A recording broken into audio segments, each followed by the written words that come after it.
371, yang dirugikan. Ruo, kebetulan kepala keluarga Xiao sedang pergi ke luar kota 2 hari ini. Dia baru akan kembali 2 hari lagi. Tuan Sun, ini hadiah yang saya bawa untuk Anda saat saya pergi ke ibu kota minggu lalu. Ini untuk Nyonya Zhang, Tuan Li, dan Nyonya Chen. Xiao Ruo menyerahkan beberapa hadiah yang dibungkus indah dengan kedua tangannya. Ruo, kau baik sekali. Aku akan meminta Nyonya Zhang memasak sesuatu yang lezat untukmu malam ini. Terima kasih, Tuan Sun. Saya ingin sekali makan ayam kukus. Baiklah, aku akan mengantarmu ke kamar tamu dulu. Kepala pelayan Sun sangat menyayangi Xiao Ruo. Ia pun mengantarnya ke kamar tamu untuk beristirahat. Tuan Sun, apa aku tidak akan menginap di kamar nomor 3 kali ini? Kamar tamu di sisi timur sudah ditempati. Tidak pantas bagi pria dan wanita untuk tinggal berdekatan. Kali ini, saya sudah mengatur agar Anda menginap di kamar tamu di sisi barat. Ada tamu lain. Ya, dia tamu kepala keluarga dan juga teman Tuan Mo Jiawei. Tuan Mo, Xiao Ruo sedikit terkejut. Dia dan Mo Jiawei telah bermain bersama sejak mereka masih muda. Dia ingat bahwa Mo Jiawei suka bermain, tetapi dia hampir tidak pernah membawa teman-temannya ke rumahnya. Tapi, kenapa teman Tuan Mo menginap di sini? Mata Xiao Ruo berbinar, dan dia bertanya, apakah dia di sini untuk meminjam buku sepertiku? Ya, Tuan Fang sudah tinggal di sini cukup lama. Oh, apakah dia juga belajar ilmu gaib? Bolehkah aku meminta sarannya? Yah, menurutku lebih baik tidak. Kepala pelayan Sun merenung sejenak dan mendesah dalam hati. Dengan jengkel, ia berpikir, lebih baik tidak meminta nasihat Fang Heng dan mempelajari hal-hal yang tidak seharusnya. Kita sudah sampai, Ruo. Ini kamar No. 8. Membawa Xiao Ruo ke dalam ruangan, kepala pelayan Sun tanpa sadar mengerutkan kening. Ada jendela besar dari lantai hingga langit-langit di samping taman di dalam ruangan. Awalnya, mereka bisa melihat jembatan kecil dan aliran air di taman melalui jendela tersebut. Namun kini, yang mereka lihat hanya tumpukan batu pecah di samping jembatan kecil dan aliran air. Itu adalah kejutan yang gagal. Ini, petik 2. Xiao Ruo tertegun sejenak, lalu menutup mulutnya karena terkejut. Butler Sun merasakan kepalanya berdenyut. Ruo, maaf kamu harus melihat ini. Batu-batu ini disimpan sementara di sana oleh tamu di kamar No. 2. Katanya batu-batu ini sangat berharga. Aku sudah bilang padanya bahwa aku akan segera mengirim seseorang untuk memindahkan batu-batu yang pecah ini. Butler Sun, apa kamu serius? Tatapan Xiao Ruo berhenti pada batu-batu yang pecah itu. Itu bukan batu pecah. Itu semua biji kristal biru mentah. Biji apa? Xiao Ruo berkata dengan nada gembira, dalam ilmu gaib, biji kristal biru mentah mengandung energi alami. Biji ini sangat langka. Meskipun tidak mengandung banyak energi alami, biji ini memiliki nilai penelitian yang sangat tinggi. Kepala pelayan Sun tercengang. Ia melihat wajah kecil Xiao Ruo memerah. Oh, aku lupa. Tuan Sun tidak tahu ilmu gaib. Aku akan ke sana dan melihatnya. Xiao Ruo tidak melihat biji kristal biru mentah itu dengan mata kepalanya sendiri, jadi dia langsung berlari ke taman belakang. Butler Sun bingung. Dia tidak mengerti anak muda zaman sekarang. Tidak mungkin. Mungkinkah itu benar-benar biji berharga? Pikirnya. Pada pukul 10.30 malam, pertempuran hebat terjadi di Distrik 5. Vampir menyerang. Di ruang komando zombie apokalipse Distrik 5, para pemain federasi berada dalam kondisi yang mengerikan. Laporan mendesak dibuat satu demi satu kepada Qian Yuan. Lapor, shelter nomor 1 telah diserang oleh sejumlah besar vampir. Lapor, shelter nomor 2, 5, 6, 7, dan 8 telah diserang vampir. Lapor, shelter nomor 1 telah mengirimkan permintaan bantuan. Ini mungkin akan berlangsung paling lama 20 menit lagi. Dalam permainan, laporan berbagai tempat perlindungan diserang terus terdengar. Satu demi satu berita buruk menyebabkan suasana di aula menjadi sangat dingin. Wajah Qian Yuan sangat muram. Permintaan bantuan. Kemana harus meminta bantuan? Mungkinkah untuk meminta bantuan dalam permainan berdimensi tinggi? Mereka hanya bisa mengandalkan diri mereka sendiri dalam perang invasi dunia. Akan tetapi, sebagai panglima tertinggi, Qian Yuan tidak mungkin mengucapkan kata-kata yang dapat melukai moral tim. Beritahu penduduk shelter nomor 1 untuk mundur. Bala bantuan dari wilayah barat, utara, dan selatan sudah dalam perjalanan. Tahan gelombang ini dan serang balik besok pagi. Mereka mengandalkan 3 wilayah lainnya untuk mengisi kembali pasukan pemain mereka, dan bala bantuan dari para vampir juga mengalir ke medan perang. Namun, Qian Yuan tahu betul bahwa pertempuran di kandang sendiri menjamin kemenangan federasi. Federasi tidak mampu kalah. Jika mereka gagal, seluruh distrik 5 akan jatuh ke tangan pasukan anti-federasi. Qian Yuan berpikir bahwa satu-satunya kesempatan untuk membunuh adalah di lorong waktu. Selama mereka dapat menghancurkan lorong waktu, pasukan cadangan vampir tidak akan mampu mencapai medan perang. Qian Yuan sudah membuat rencana sejak awal. Semua tim elit di distrik 5 federasi telah dikirim untuk menghancurkan lorong waktu. Menghancurkan jalur itu adalah kunci kemenangan. Sementara itu, di dalam ruang kontrol utama Lembaga Penelitian Distrik 5, lintasan waktu masih beroperasi. Aliran vampir tingkat rendah yang tak ada habisnya memasuki Distrik 5 melalui jalur teleportasi dan menuju medan perang di garis depan. Fang Heng berdiri di depan pos komando. Ia tampak mengamati situasi di luar, tetapi sebenarnya, ia menggunakan catatan permainan untuk mengendalikan tim zombie. Saluran ventilasi di dalam lembaga penelitian terhubung langsung ke saluran pembuangan. Saluran pembuangan itu terhubung ke bagian luar lembaga penelitian. Meskipun Night Owl telah menyiapkan pertahanan dan menyegel beberapa titik penghubung terlebih dahulu, hal itu tidak membuat keadaan menjadi sulit bagi Fang Heng. Dia menghabiskan beberapa waktu untuk menyuruh klon zombie menggali lagi lorong yang tersegel. Di luar, Night Owl dan pasukan federal berjuang mati-matian. Mereka tak punya waktu untuk mengurusi tim zombie kecil yang terhuyung-huyung menuju selokan di bawah langit malam. Semenjak Fang Heng melihat Tyrant membentuk pot kultivasi di ruang bawah tanah ke-6 beberapa jam lalu, dia menjadi serakah. Total ada 42 pot kultivasi wujud Tyrant. Dengan mempertimbangkan hal itu, ia tidak memiliki cukup zombie anggur. Dari pagi hingga sekarang, butuh waktu lebih dari 10 jam bagi zombie tanaman merambat untuk mencapai saluran pembuangan. Selanjutnya, Fang Heng menyuruh mereka memasuki saluran ventilasi melalui saluran pembuangan, naik ke lantai 2 untuk mengambil peralatan, dan kemudian naik kembali ke ruang bawah tanah ke-6. Fang Heng sedang mengendalikan tim zombie dari kejauhan ketika dia tiba-tiba merasakan sesuatu. Fang Heng berbalik dan melihat ke arah lorong waktu, menyipitkan matanya. Dia bisa merasakan bahwa vampir yang mendekat lebih kuat daripada vampir tingkat rendah sebelumnya. Vampir tingkat menengah, gumam Fang Heng pada dirinya sendiri. Perjalanan waktu mulai stabil setelah berjalan beberapa saat.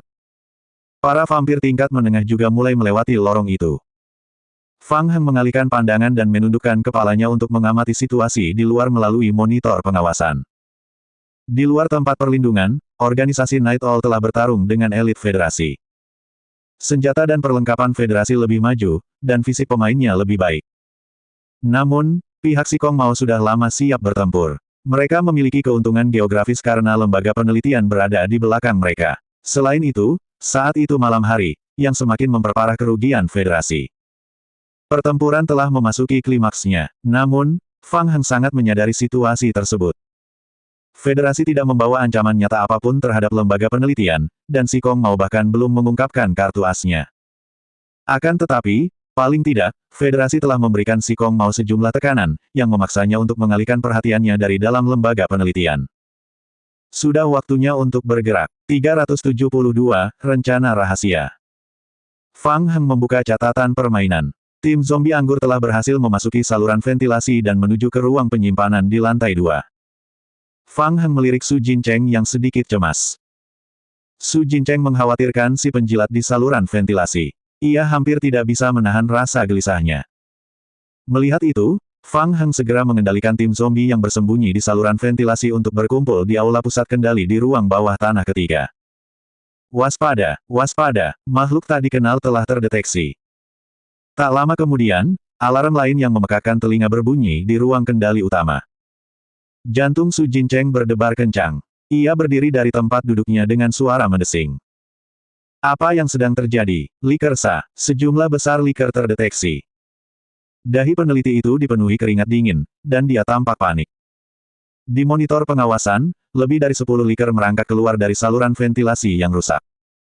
Sebelumnya, hanya ada 2 liker, dan mereka sudah menyebabkan banyak masalah.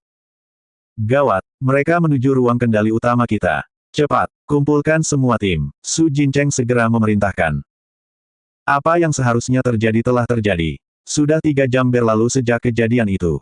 Su Jincheng masih berusaha meyakinkan dirinya sendiri bahwa apa yang baru saja terjadi hanyalah kecelakaan. Siapa sangka, begitu ia rileks, sejumlah besar liker muncul. Hentikan mereka, kita tidak boleh membiarkan mereka menghancurkan jalur teleportasi. Fang Heng menoleh ke arah Su Jincheng dan mengingatkannya dengan tenang, Tuan Su, saya sarankan Anda jangan biarkan para liker masuk ke ruang kendali utama. Dari rekaman pengawasan tadi, setelah para liker menghancurkan diri sendiri, darah mereka yang sangat korosif menyembur kemana-mana. Korosi ringan dapat menyebabkan kerusakan pada stabilizer dan memengaruhi operasi normal jalur teleportasi. Sialan, para Son, ikut aku. Su Jincheng jelas menyadari betapa rumitnya situasi ini. Ia segera menghitung anak buahnya dan memimpin mereka secara pribadi untuk menjaga pintu masuk. Para Son ketakutan setengah mati, tetapi dia tetap mengikuti tim keluar untuk memeriksa situasi. Seketika, hanya tersisa 5 pemain Night Owl dan 3 peneliti NPC yang selamat di ruang kendali utama. Para peneliti sibuk di depan stasiun komando sementara 5 pemain Night Owl menjaga pintu masuk ruang kendali utama. Namun, pikiran mereka sebagian besar terfokus pada layar besar di ruang kontrol. Layar besar itu memutar rekaman pengawasan berbagai lorong di ruang bawah tanah ketiga. Ada fluktuasi energi stabilizer. Kalian, cepat pergi dan periksa pengoperasian stabilizer. Fang Heng menemukan alasan acak untuk mengusir ketiga peneliti NPC yang selamat. Ya, petik 2. Dia kemudian berjalan ke platform kontrol utama. Sambil berdeham, Fang Heng menekan tombol pengeras suara untuk ruang bawah tanah ke-6. Peringatan, liker terdeteksi. Perhatian, sejumlah besar liker telah terdeteksi mendekati ruang bawah tanah ke-6. Perkiraan tiba dalam 5 menit. Mohon lindungi dan bantu evakuasi para peneliti ke ruang tunggu personel penelitian di ruang bawah tanah ke-5. Saluran ventilasi di ruang bawah tanah ke-5 telah dibersihkan dan diperkuat. Sebelum menerima perintah baru, mohon lindungi personel penelitian dan jaga jalan menuju ruang bawah tanah ke-5. Fang Heng melanjutkan, saya ulangi. Peringatan, penjilat terdeteksi. Di ruang bawah tanah ke-6, 4 pemain organisasi Night Owl yang tengah berjaga mendengar peringatan dari pengeras suara dan langsung merasakan hawa dingin menjalar di tulang punggung mereka.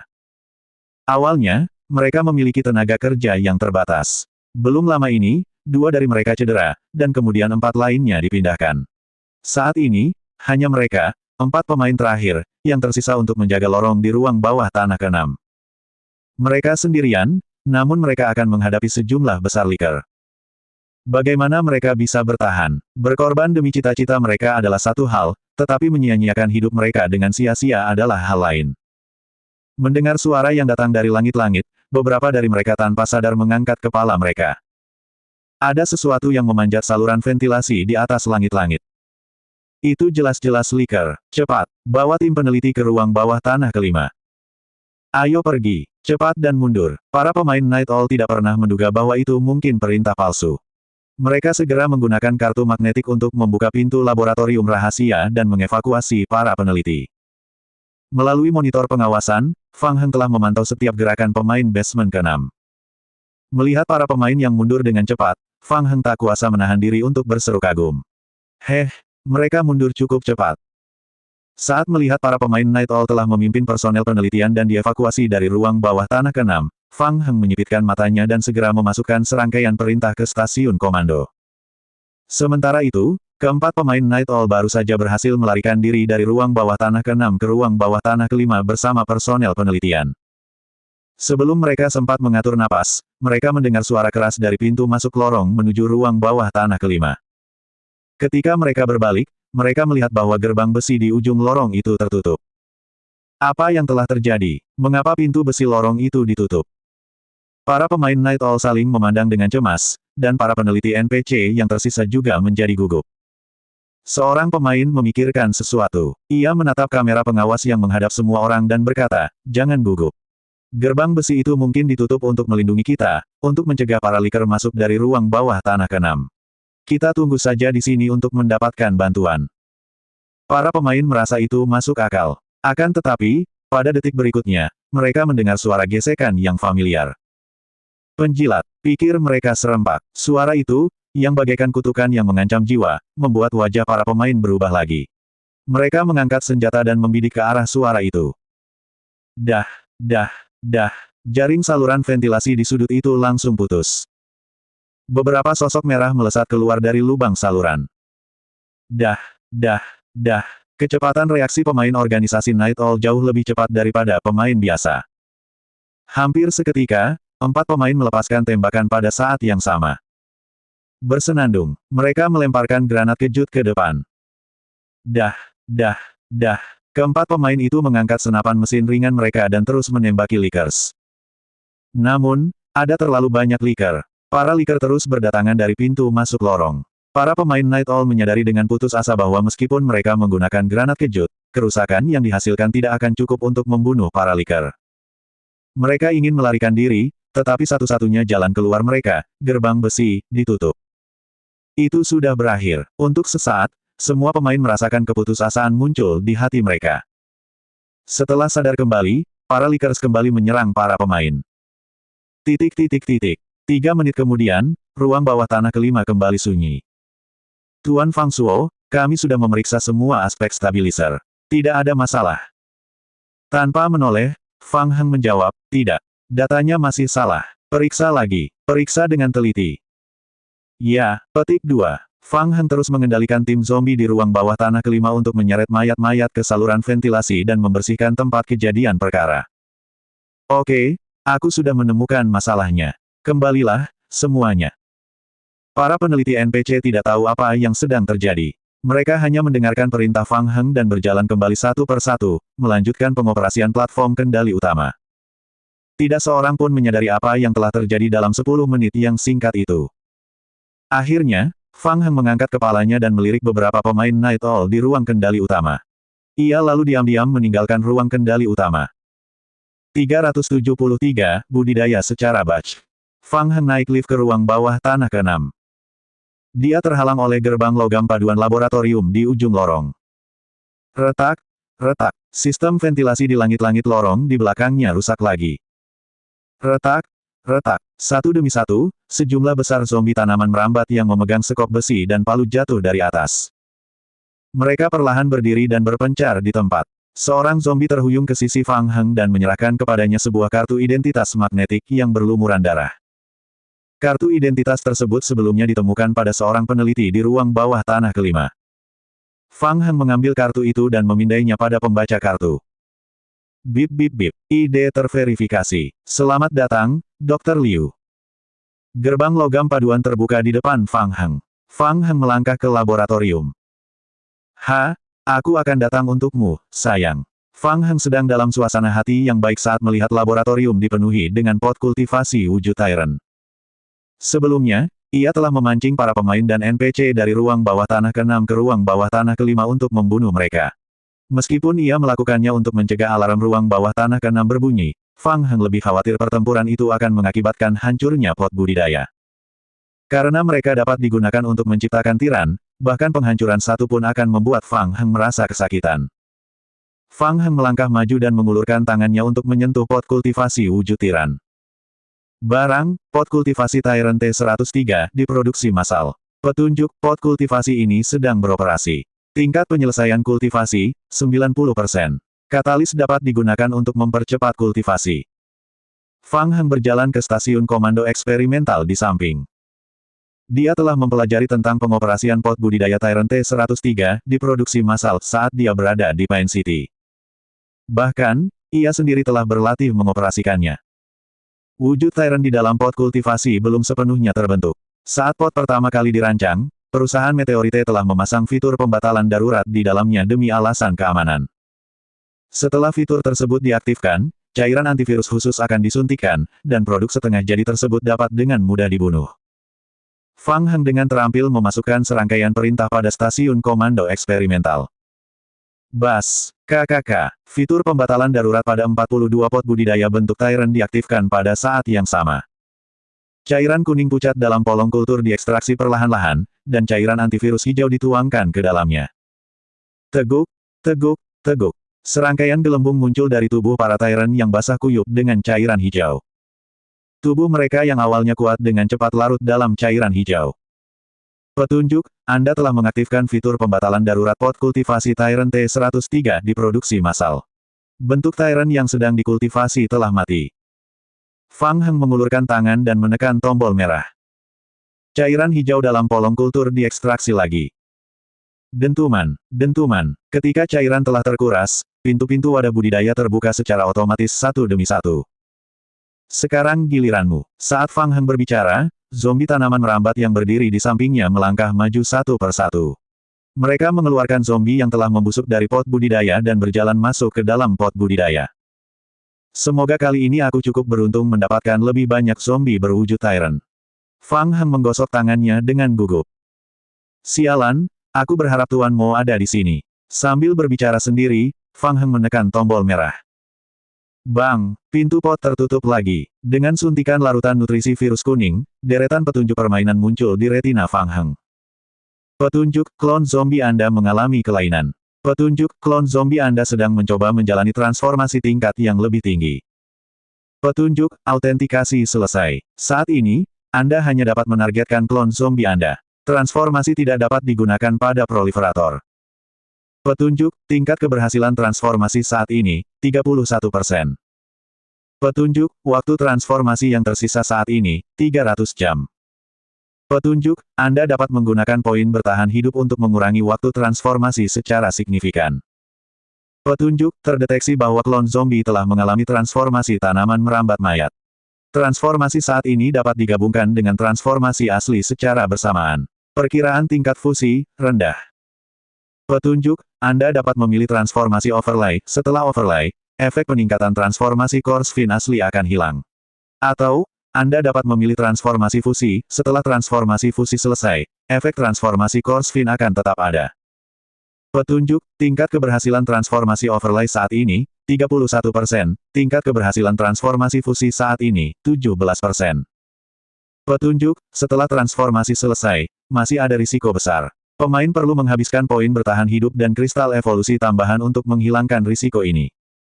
Petunjuk, karena cairan evolusi pot kultivasi Tyrant T103 diproduksi massal telah dimodifikasi secara khusus, per Tyrant T103, Anda dapat menghabiskan 1000 poin bertahan hidup, 20 kristal kristalisasi lengkap, dan 1 kristal kristalisasi tingkat 1 untuk mengakses opsi tambahan yang tersedia.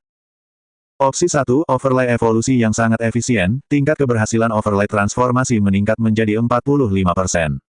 Tidak ada kemampuan transformasi fusi. Opsi 2, evolusi fusi yang sangat efisien, tingkat keberhasilan transformasi fusi meningkat menjadi 27%. Tidak ada kemampuan overlay transformasi. Melihat petunjuk permainan yang muncul, Fang Heng tercengang. Mereka yang berada di Night Owl benar-benar memodifikasi solusi pot budidaya bentuk Tyrant sehingga ada dua opsi berbeda untuk dipilih untuk naik level. Itu adalah kejutan yang menyenangkan bagi Fang Heng. Fang Heng merasa bahwa yang ada di Night Owl menarik, dan dia memeriksa penjelasannya lagi. Transformasi overlay dimaksudkan untuk mengubah zombie tanaman merambat menjadi zombie berwujud Tyrant, sedangkan transformasi fusion dimaksudkan untuk mengubah zombie tanaman merambat menjadi gabungan wujud Tyrant dan zombie tanaman merambat.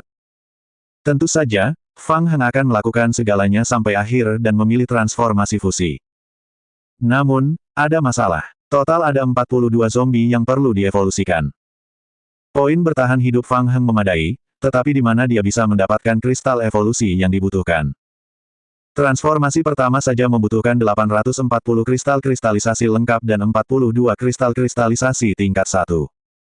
Selain itu, setelah fusi dengan bentuk Tyrant selesai, Fang Heng perlu menggunakan kristal evolusi tingkat 1 untuk membuat evolusi klon zombie permanen. Kristal kristalisasi yang dimilikinya semuanya tertinggal di distrik 8. Saat ini, ia hanya memiliki 3 kristal berenergi tinggi yang tidak dapat digunakan karena jumlah kristal yang dibutuhkan jauh lebih banyak. Pada saat ini, di mana dia bisa menemukan kristal evolusi? Fang Heng menggaruk rambutnya dengan jengkel dan menyipitkan matanya. Tidak ada cara lain saat itu, jadi dia hanya bisa menerima kenyataan dan menerima beberapa pukulan dari para pemain Night Owl. Fang Heng menghitung dalam hatinya sejenak, lalu kembali ke ruang kontrol utama di ruang bawah tanah ketiga. Di ruang kendali utama, beberapa pemain Night Owl berdiri berjaga di pintu masuk, tetapi mata mereka tak dapat berhenti melihat ke monitor pengawas besar, memperhatikan situasi pertempuran di lorong ruang bawah tanah ketiga. Ketiga peneliti NPC masih fokus mengoperasikan platform kontrol utama dan menganalisis berbagai data. Fang Heng berjalan ke stabilizer dan melihat sekeliling. Memanfaatkan fakta bahwa tidak ada seorang pun yang memperhatikan, Fang Heng menendang bagian lemah dari stabilizer. Gedebuk. Terdengar suara samar-samar. Detik berikutnya, Alarm yang memekakan telinga berbunyi sekali lagi di seluruh ruang bawah tanah ketiga. Waspada, stabilizer alat penghancur ruang angkasa telah rusak. Efisiensi operasinya menurun. Mohon perbaiki tepat waktu. Mendengar alarm, para pemain dan NPC di ruang kendali utama terkejut. Mereka semua menoleh untuk melihat stabilizer dan Fang Heng. Ekspresi Fang Heng tenang, dan suaranya keras dan jelas. Jangan panik, ini cuma masalah kecil. Serahkan saja padaku. Kalian semua, tetaplah pada tugas yang diberikan. Meskipun Fang Heng tidak memiliki wewenang untuk memimpin, beberapa pemain Night Owl sama sekali tidak curiga dengan jawaban Fang Heng. Mereka terus berjaga di pintu masuk ruang kendali utama.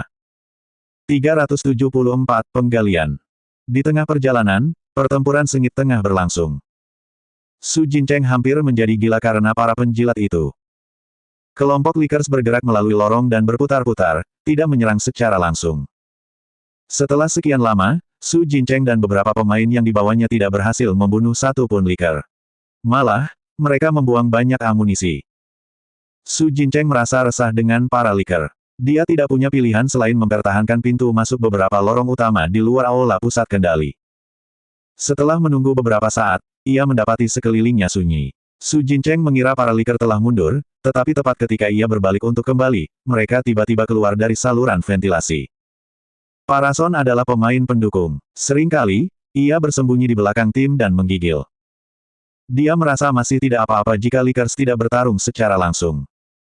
Bagaimanapun, mereka mungkin tidak sanggup menghadapi serangan Likers pada saat yang sama. Saat dia asyik dengan pikirannya, alarm berbunyi nyaring di lorong. Waspada, stabilizer alat penghancur ruang angkasa telah rusak. Efisiensi operasinya menurun. Mohon perbaiki tepat waktu. Rusak. Masalah datang silih berganti, pikir Parason sambil kelopak matanya berkedut. Dia berdiri tiba-tiba dan hendak berbalik untuk memeriksa ketika para Liker menyerbu ke pintu masuk lorong di depannya. Hampir seketika, para pemain Night Owl mengangkat senjatanya dan menembak. Saat suara tembakan terdengar, Parason segera memeluk kepalanya dan berjongkok, bersembunyi di balik bunker. Ketika suara tembakan berhenti, Parason merasakan seseorang menepuk bahunya. Fang Suo, melihat topeng merah di wajah orang itu, Parason bertanya dengan cemas, bagaimana dengan stabilizernya? Tidak terlalu bagus. Apa kamu punya kristal evolusi? Kristal evolusi. Mendengar kata-kata Fang Heng, Parason tercengang. Bagian tengah stabilizer untuk perangkat penghancur ruang telah rusak. Kemungkinan besar, stabilizer tersebut tidak akan mampu bertahan lama. Untuk mengatasi masalah ini sepenuhnya, kita perlu mengganti konverter. Pembuatan komponen konverter membutuhkan sejumlah besar kristal evolusi. Oh, begitulah adanya. Ketika Parason mendengar penjelasan Fang Heng, dia tidak meragukannya.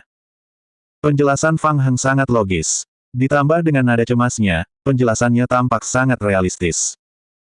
Aku punya beberapa, akan kuberikan semuanya padamu.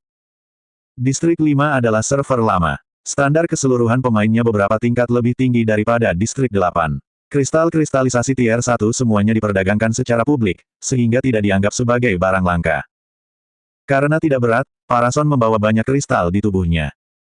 Dia segera menukarkan semua kristal evolusi di ranselnya kepada Fang Heng.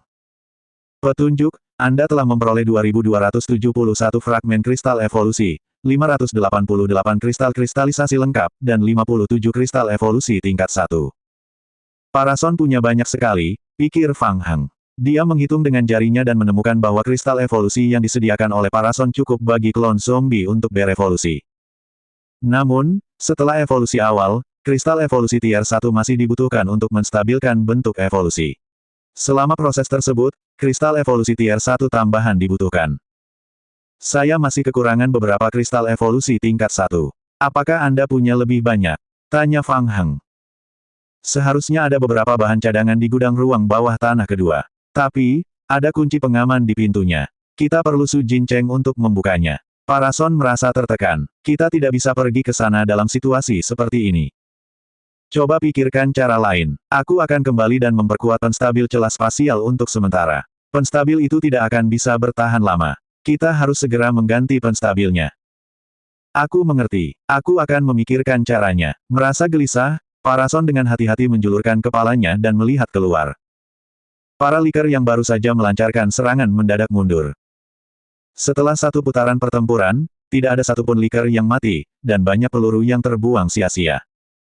Aku akan pergi, kata Fang Heng. Hei, hati-hati. Parason menoleh, tetapi sebelum dia bisa menghentikan Fang Heng sudah menyelinap melalui sisi lain lorong dan dengan cepat berlari kembali ke aula pusat kendali. Parason, yang masih terkejut, mengira Fang Heng benar-benar bodoh dan berani berlari keluar meskipun ada risiko seorang liker muncul di lorong. Petunjuk, pemain telah menghabiskan 42.000 poin bertahan hidup, 84 kristal kristalisasi lengkap, dan 42 kristal kristalisasi tingkat 1 untuk melakukan transformasi fusi klon zombie. Tingkat keberhasilan transformasi fusi, 27%. Konsumsi poin bertahan hidup telah mempersingkat waktu yang dibutuhkan untuk evolusi. Fang Heng masih memiliki banyak poin tersisa, jadi dia menggunakan sejumlah besar poin untuk lebih mempersingkat waktu yang dibutuhkan untuk evolusi. Petunjuk, pemain telah menghabiskan 124.000 poin bertahan hidup untuk mempercepat penyelesaian. Sisa waktu yang dibutuhkan untuk evolusi, 180 menit. Teguk-teguk, serangkaian gelembung muncul dari pot budidaya, dan tubuh klon zombie mengembang seperti jantung yang berdetak. Aku harus melakukan transformasi fusi sebanyak mungkin dengan sukses. Fang Heng berdoa dalam hati. Yang tersisa hanyalah menunggu selama 3 jam, dan proses transformasi akan selesai. Selama jangka waktu tersebut, Fang Heng berpikir sebaiknya ia memikirkan cara untuk mendapatkan meteorit generasi pertama. Setelah itu, dia bisa segera melarikan diri. Fang Heng merasa ia tidak boleh berlama-lama di sana. Dengan Federasi dan Night Owl yang bertarung begitu sengit, ia mungkin berisiko terjerat dalam kekacauan ini. Berbalik, Fang Heng berjalan ke depan pintu logam paduan di belakang laboratorium. Jika tebakannya benar, pintu logam itu mengarah ke ruang bawah tanah ketujuh di mana meteorit generasi pertama kemungkinan disembunyikan. Fang Heng mencoba menggunakan kartu magnetik peneliti untuk memindai pembaca kartu di pintu. Bip bip bip, akses ditolak. Petik 2. Seperti yang diduga Fang Heng, dia tidak dapat membuka pintu. Dia mengulurkan tangan dan mencoba mendorong pintu logam berat itu lagi. Dengan palu, Fang Heng segera memperoleh pengetahuan tentang total daya tahan pintu logam dari catatan permainan, 5,5 juta. Namun, setiap ketukan palu hanya mengurangi daya tahan 5 hingga 20. Sepertinya aku hanya bisa melakukan itu. Fang Heng mengendalikan 2 penyebar zombie tanaman merambat untuk berjalan menuju pintu dan bertarung satu sama lain. Ketika HP mereka turun hingga 10%, mereka menghancurkan diri sendiri. Sejumlah besar darah memercik ke pintu logam, dan kabut putih mengepul. Pintu logamnya terkorosi, dan daya tahannya turun hampir 800 poin.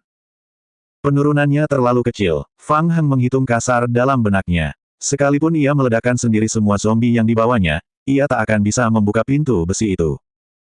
Apa yang harus kulakukan? Fang Heng merenung ketika tiba-tiba teringat sesuatu. Aku pasti bodoh.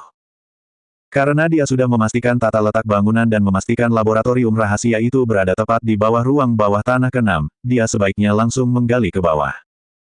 Mengapa saya harus mencoba merobohkan pintu logam ini? Fang Heng mengeluarkan cetak biru awal perusahaan meteorit sebagai referensi. Kemudian, ia mengendalikan klon-klon zombie untuk berkumpul di sudut laboratorium yang tersembunyi. Para zombie mengeluarkan sekop yang mereka dapatkan dari ruang penyimpanan dan mulai menggali lantai ruang penelitian.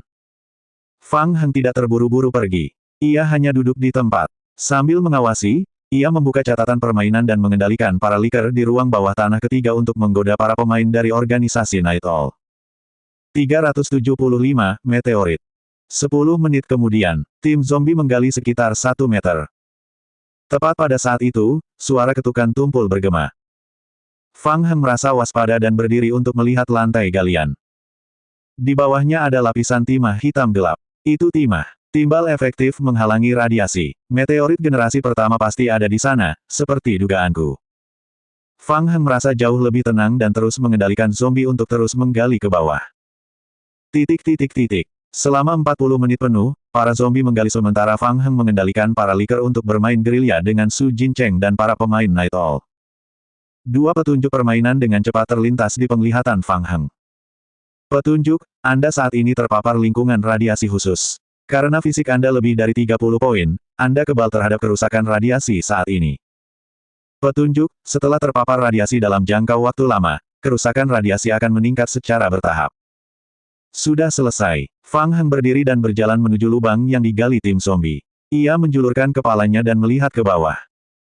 Di bawah sana sangat gelap, jadi efek penglihatan malam para vampir tidak terlihat jelas. Fang Heng hanya bisa melihat sekilas bahwa ada aula kosong di bawah sana. Fang Heng tidak ingin membuang waktu, jadi dia memerintahkan dua klon zombie untuk melompat turun terlebih dahulu. Karena tidak merasakan adanya bahaya, Fang Heng pun melompat turun. Gedebuk. Begitu mereka mendarat, Fang Heng langsung mencium bau darah yang pekat. Kemudian, lampu sensor di aula menyala, menerangi seluruh aula. Pupil mata Fang Heng langsung mengerut. Di tengah ruangan, sebuah meteorit merah yang tingginya hampir sebesar manusia berlumuran darah, menghadap Fang Heng. Mengapa meteorit generasi pertama berlumuran darah? Fang Heng berpikir sambil melihat sekeliling dengan hati-hati. Seluruh aula kosong kecuali sebuah kolam dengan radius sekitar 5 meter di tengahnya. Kolam itu dipenuhi darah merah tua, dengan 2/3 meteorit generasi pertama terendam di dalamnya. Pemandangan di depan Fang Heng sungguh aneh. Dia melangkah maju dengan hati-hati. Berdiri di samping genangan darah, Fang Heng mengulurkan tangannya dan menyentuh meteorit itu. Petunjuk, Anda telah menemukan sebuah benda, meteorit generasi pertama. Barang, meteorit generasi pertama. Deskripsi, sebuah meteorit dari sumber yang tidak diketahui. Perusahaan meteorit dikabarkan telah mengekstrak virus generasi pertama dari meteorit generasi pertama tersebut. Benda ini terlalu besar untuk dimasukkan ke dalam ransel. Ini adalah benda misi khusus. Petunjuk, Anda telah terdeteksi memiliki bakat khusus okultisme dasar level 2. Anda dapat menggunakan keahlian ini untuk melakukan analisis okultisme pada meteorit generasi pertama. Petunjuk permainan yang muncul membuat Fang Heng segera menarik tangannya. Saran yang bagus. Fang Heng menyadari risiko yang terkait dengan analisis okultisme. Analisis okultisme seringkali disertai dengan kekuatan yang sangat merusak. Kekuatan tersebut berpotensi menghancurkan produk analisis. Fang Heng tidak mau mengambil risiko analisis gaib merusak meteorit generasi pertama yang susah payah ditemukannya. Menarik tangannya, Fang Heng menundukkan kepalanya untuk merenung. Aku sudah menemukan meteorit generasi pertama, tapi bagaimana cara membawanya kembali? Meteoritnya sangat besar, lagi pula, kenapa berlumuran darah? Keadaan misterius itu tampaknya ada hubungannya dengan vampir. Apakah akan ada konsekuensi serius jika aku gegabah mengeluarkan meteorit itu dari kolam darah? Untuk sesaat, Fang Heng sedikit ragu-ragu. Haruskah aku langsung menghancurkan meteorit itu dan membawa kembali sebagian kecilnya untuk menyelesaikan misi? Pikirnya. Lagi pula, misi tersebut tidak menentukan ukuran meteorit yang dibutuhkan. Namun, meteorit generasi pertama sangat keras. Tidak akan mudah untuk memecahkannya, jadi ia perlu menemukan beberapa alat yang berguna. Saat dia tengah berpikir, sebuah petunjuk permainan muncul di retina Fang Heng. Petunjuk, klon liker Anda telah diserang dan berhasil memicu kemampuan menghindarnya. Petunjuk, klon liker Anda telah diserang, mengakibatkan anggota tubuh Anda terputus. Petunjuk, klon likermu telah diserang. HP-nya berkurang menjadi 5%. Otomatis memicu skill untuk memperkuat tubuh. Fang Heng bingung. Pemain sampah dari organisasi Night Owl yang tersisa di lembaga penelitian pasti tidak akan mampu menyebabkan kerusakan sebesar itu pada Likers. Fang Heng mengangkat alisnya, menyadari bahwa pasti ada yang salah di ruang bawah tanah ketiga. Dia harus kembali dan melihatnya terlebih dahulu. Fang Heng mengendalikan para Liker untuk bersembunyi sementara di saluran ventilasi sebelum naik lift kembali ke ruang bawah tanah ketiga. Saat pintu lift terbuka, Fang Heng bertemu dengan beberapa vampir yang berdiri di lorong. Setelah mengetahui bahwa Fang Heng berasal dari ras yang sama, mereka mengalihkan pandangan mereka dari Fang Heng. Vampir, mereka juga ikut bertempur. Fang Heng merasa hatinya mencelos. Para vampir telah memasuki medan perang melalui jalur yang berbeda. Mereka mengambil jalur waktu menuju distrik 5. Agar tidak dibenci oleh para vampir, Fang Heng sebelumnya sengaja menghindari mereka saat mengendalikan para Liker. Saat ini, ada banyak vampir tingkat rendah berkumpul di lorong itu untuk menjaganya. Fang Heng kembali ke aula pusat kendali dengan berjalan di sepanjang lorong utama. Di aula pusat kendali, puluhan vampir berdiri di sekitar tepi dinding aula. Parason masih mengetuk stasiun komando, bingung. Setelah Si Kong mau pergi, seluruh lembaga penelitian menjadi kacau balau. Begitu kacaunya sehingga tidak ada yang menyadari apa yang terjadi di ruang bawah tanah ke-6. Fang Heng berjalan ke sisi Parason dan bertanya dengan suara rendah, ada apa dengan para vampir ini? Entahlah. Parason juga agak bingung. Ia menyeka keringat di dahinya dan berkata, kami sedang bertarung melawan para Liker, lalu sekelompok vampir datang untuk mendukung kami. Parason melihat ke kanan dan berkata dengan suara rendah, pria tua berambut putih itu tampaknya adalah pemimpinnya. Fang Heng melihat ke arah yang dilihat Parason. Su Jincheng sedang berbicara dengan seorang vampir tua yang memegang tongkat ungu. Wajah vampir itu penuh kerutan, dan rambutnya beruban. Parason menyenggol Fang Heng dan bertanya dengan cemas, bagaimana stabilizernya? Ini sedang diperbaiki sementara. Saya perkirakan bisa bertahan 7 hingga 8 jam lagi. Untuk memperbaiki stabilizer sepenuhnya, kita membutuhkan lebih banyak kristalisasi untuk membuat konverter baru. Aku sudah bicara dengan Su Jincheng. Nanti, dia akan pergi ke ruang penyimpanan bersamamu. Masih banyak kristal evolusi yang tersisa di sana. Kalau kau butuh bahan, ambil saja. Saat mereka berbicara, Su Jincheng dan vampir tua itu menyelesaikan percakapan mereka. Yang pertama berjalan kembali ke arah mereka berdua. Bagaimana situasinya? Apa kata mereka? Orang itu mengaku sebagai tetua vampir, Daize. Dia dan Emilia bukan dari klan yang sama. Su Jincheng memegangi kepalanya yang berdenyut-denyut. Akan ada sejumlah materi yang sangat penting yang dikirim nanti. Kelompok vampir ini akan mengurusnya sendiri.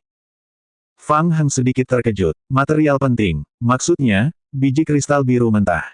Pikirnya. Mereka di sini. Di luar ruang kendali utama, para vampir membuka jalan. 7 atau 8 budak darah dengan susah payah memindahkan sebuah kotak besar ke dalam lorong teleportasi. Tetua vampir, Daize, berdiri di pintu masuk lorong waktu dan memperhatikan para budak darah memindahkan material tanpa ekspresi. Fang Heng menganggap aneh bahwa para vampir tidak menjaga seketat sebelumnya saat mereka mengangkut biji kristal biru mentah. Mungkinkah ada bahan dan sumber daya lain yang lebih berharga? Tanyanya. Aliran darah yang stabil dari para budak perlahan-lahan memindahkan kotak-kotak itu ke aula. Kita abaikan saja mereka. Tuan Sikong ingin kita mematuhi rencana para vampir.